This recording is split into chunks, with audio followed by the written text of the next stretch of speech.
kadib markii xulka gobolka Daadmareer uu maanta ku guuleystay ciyaaraha gobolada Somaliland oo si rasmi ah uga socday garoonka Hargeysa Stadium ayaa magaalada Oodweyn oo caasimad u ah gobolka Daadmareer waxa markiiba ka bilaabmay dabaaldegyo iyo hambalyo lagu taageerayo xulka gobolka Daadmareer ee ku guuleystay koobka gobolada Somaliland waxayna bulshadu halkaasi ka hambalyeeyeen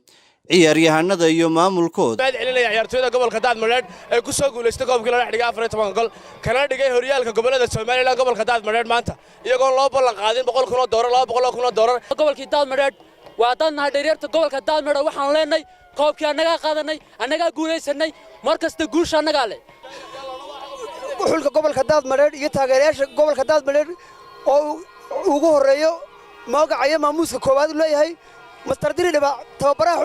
حلك قبل كداد ملك درانكي كمسك كوبي كرو حان كسلام معلم ديري دبا بسم الله الرحمن الرحيم درانكي waxaan asbadood weyne waxaan ku uri halkaas waxaan uga hambalyeynaa inamada waxaan ku uri inamada ciyaartooyada ayaan aad ugu hambalyeynaa marka hore waxaan u hambalyeynayaa dhalinyarada Daadmareer ciyaartooyga galaaskii hantiday ee maanta gobolada bari oo dhan ka soo baxay gobolada Soomaaliland maanka finalka u taagan الرحمن الرحيم هدان نهاي dadweynaha ku nool gobolka Daadmareer waxaanu leenahay hambaliyo indhaha nuurkooda inamada maxaan kugu dhaaday birta xadiidka ah inamada madaalayaasha inamada reer Daadmareer libaaxi wuu rumoobay riyadina way hirgashay waxaanu leenahay kurbadi way iga godo koobkii baan hantiyay waxaan hambaliyo u dirayaa xulka gobolka Daadmareer aadka u khibrada badan iyo macallinkooda ama tababarahooda waxa kale oo hambaliyo iyagana u dirayaa kooxda gobolka Maroodijeex oo aan ka qaadnay koobka iyo gobollo badan oo hore aan u soo reebnay maalin walba koobku wuxuu joogaa gobol shalay wuxuu joogay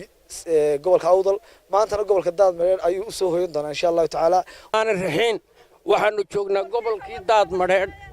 ee Oodweyne waxaanu qaadnay kubadii anaga badinay koobkiina anaga leh waana guul waxaanu joognaa caasimadii gobolka Daadmareer Oodweyne waxaanu halkan ka hambalyeeynaa barbaarta sida fiican u qaaday koobka xulka gobolka Daadmareer waxaan leeyahay hambalyo xulalka kale aanu ka badinayna waxaanu leedahay tahniyadeeyo iyo hambalyeeya waxaan leeyahay lama kala horeeyo wala kala han weeyay rankii ku aadan guusha ay soo hooyeen gobolka Daadmareer ciyaartooygooda aadka u qaaliga tamaanta waxaan leeyahay waa maalin weyn gobolka Oodweyne uu ismuujiyay hadaan Daadmareer ahay calan baa dushayda diinta iyo quraanka iyo tawxiidka lagu dhigay haduu roobku soo dooyaa daadka celin kara cirka danab ka soo dhacay Allah daayin mooyee ka duwiba kara dhalintaydan doorka nin istiraya mooyee dagaal gali kara Muuse Salebaan Maxamed warbaahinta qaranka Somaliland magaalada Oodweyne